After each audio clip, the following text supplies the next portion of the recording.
Assalamualaikum warahmatullahi wabarakatuh. Ya, baik, hari ini kita lanjut lagi untuk materi kita tentang partisipan. Partisipan ini kalau di penelitian pada umumnya adalah sampel penelitian.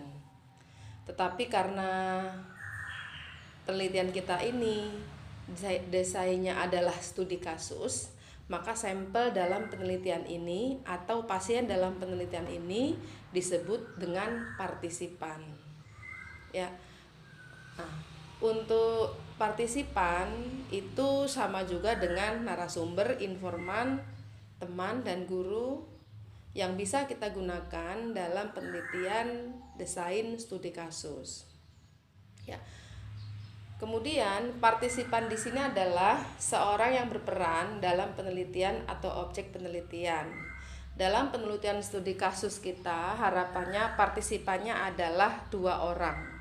Namun apabila dalam kasus tertentu tidak ditemukan pasien yang sama, maka masih diperbolehkan untuk menggunakan 1 partisipan saja. Ya, ini ada beberapa contoh model generalisasi penelitian kualitatif. Ya, kita lihat di sini, ketika kita meneliti bahwa peneliti memasuki situasi sosial tertentu. Nah, peneliti melakukan observasi dan wawancara kepada orang-orang yang dipandang tahu tentang situasi sosial tersebut. Contoh, yang tahu tentang situasi kondisi pasien adalah BCD. Nah, BCD di sini bisa jadi siapa? Keluarga, tetangga, kerabat, teman. Nah, itu bisa dijadikan sebagai sumber informasi atau informan dalam penelitian studi kasus. Nah, kemudian penentuannya bisa seperti apa? Bisa secara purposif. Nah, purposif ini adalah peneliti memilih partisipan itu sesuai dengan pertimbangan tertentu dan tujuan tertentu. Jadi semua diserahkan oleh peneliti. Nah, hasil penelitian bisa ditransfer atau diterapkan ke tempat lain. Harapannya seperti itu. Apabila situasi sosial di tempat lain memiliki kemiripan dengan situasi sosial yang diteliti. Ya.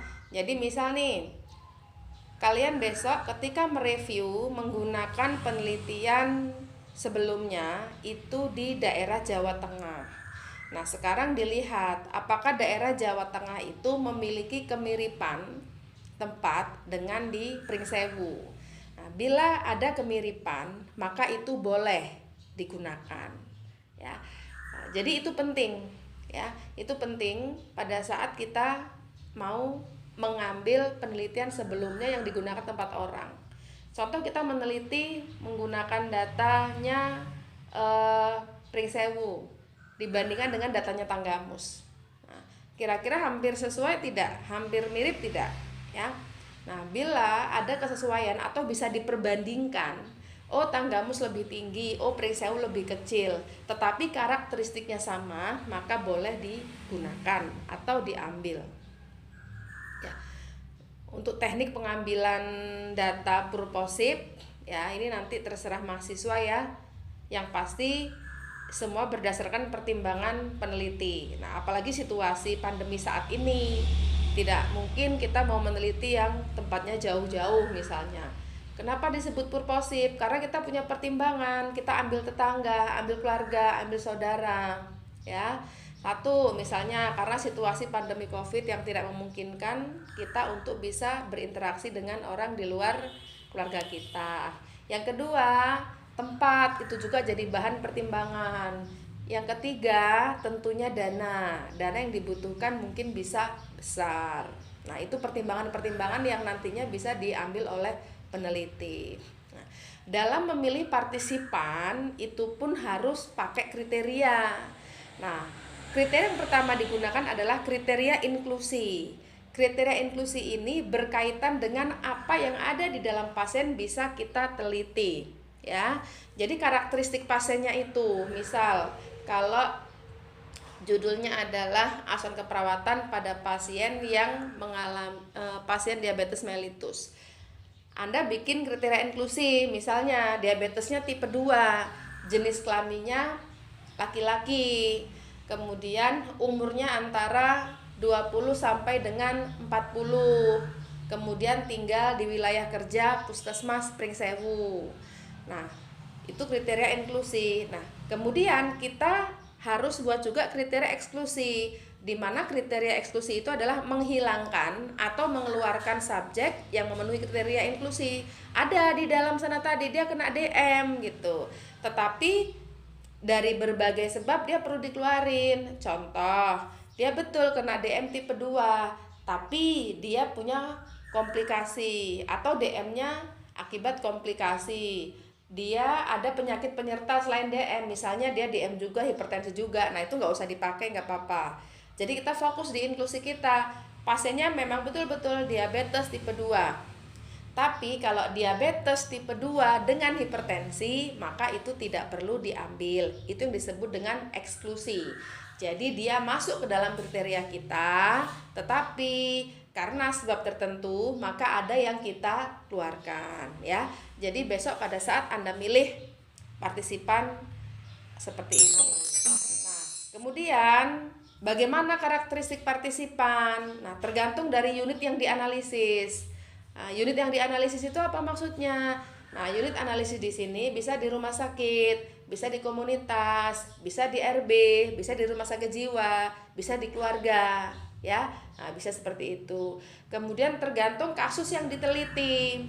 Seperti apa kasusnya? Seperti apa masalahnya? Misalnya berat, sedang, ringan dari kasus.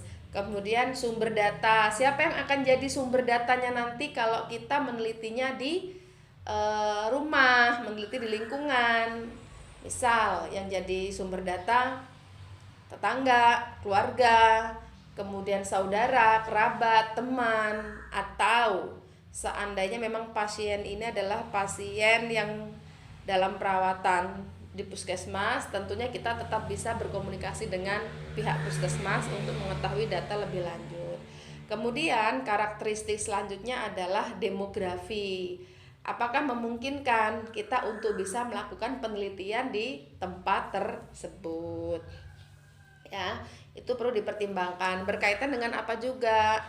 Demografinya, pekerjaannya apa, kemudian jenis kelamin, pendapatan atau penghasilan, itu juga perlu dipertimbangkan. Ya. Nah, nanti untuk kasus yang diteliti silahkan sesuai dengan departemen yang kemarin sudah Ibu berikan, ya.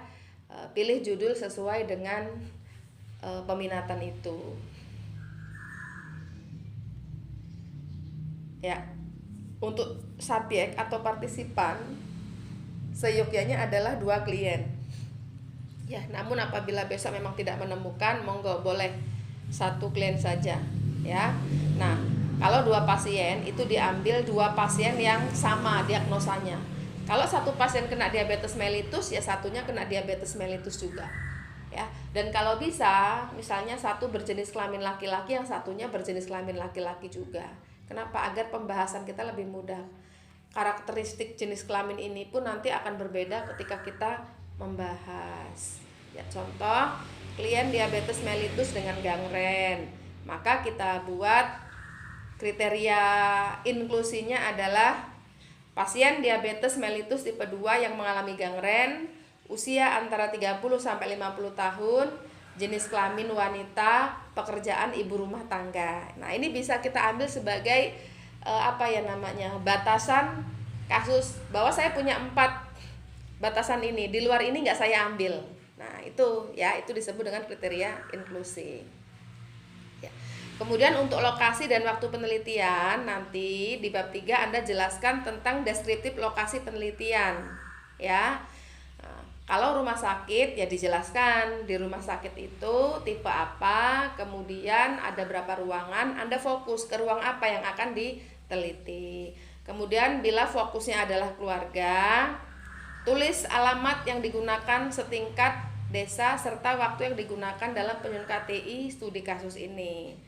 Jelasin desanya di mana, wilayah kerja puskes apa, kemudian berbatasan dengan mana saja, utara, selatan, timur, barat. Nah, seperti itu, ya. Nah, seperti ini contohnya.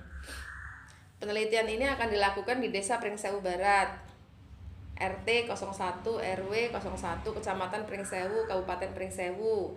Waktu penelitian terhitung dari tanggal 1 Januari sampai 15 Januari 2017. Nah, ini untuk yang di bab 3. Nanti di bab 4 agak berbeda lagi kalau kita menjelaskan tentang deskriptif lokasi penelitian. Seperti yang tadi sudah Ibu sampaikan, bahwa nanti deskriptif lokasi penelitiannya ya dibuat secara secara jelas untuk di bab 4 ya. Ini untuk bab 3 dulu. Ya.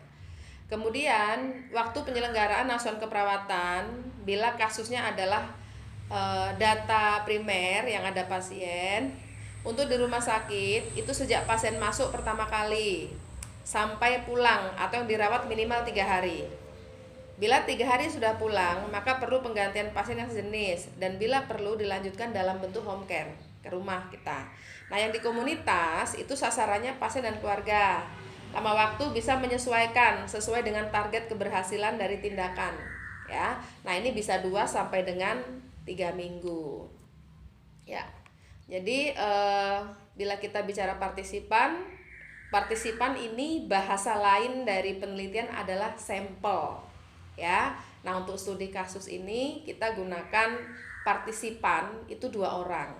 Tapi dalam situasi tertentu besok dan tidak ada kasus lagi, Anda bolehlah ambil 1 kasus ya, 1 pasien. Nah, bagaimana bila review? Nah, kalau kita mereview itu kita yang dilihat adalah jurnal yang kita review, bukan melihat pasiennya, tapi ada berapa jurnal yang sama atau mirip dengan yang akan kita teliti ya. Ada kaitannya berapa nih ya. Bisa banyak ya, tidak cukup hanya 5 jurnal, bisa lebih dari itu. Nah, kecuali yang memang bentuknya telaah. Nah, yang telaah tadi Anda boleh menelaah dari 1 KTI ya, bisa menelaah dari 1 KTI kakaknya, memang di situ sudah ada berapa partisipannya. Nah, itu sudah ada. Kita menelaah, melihat persamaan, melihat perbedaan, kemudian dibandingkan inovasinya mau seperti apa ya. Nah, itu yang berkaitan dengan partisipan dalam penelitian studi kasus di karya tulis ilmiah. Ya, demikian untuk materi hari ini. Ibu cukupkan. Wassalamualaikum warahmatullahi wabarakatuh.